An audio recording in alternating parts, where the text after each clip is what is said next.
imamo sad udar dopamina i ti sad dopamin lečiš, recimo materijalnim, kupiš nešto i ne znam koliko dugo si srećan kad kupiš nešto, zavisi sa šta je, ali ti nisi kupiš kola, srećan si 15 dana, 20 kupio si ti kola, kupio sam ja sad skoro.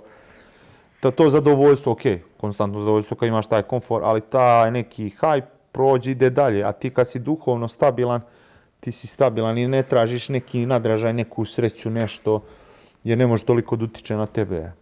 Zašto su duhovni ljudi tako stabilni? To je po meni sjajno i može dosta se nauči takvih ljudi.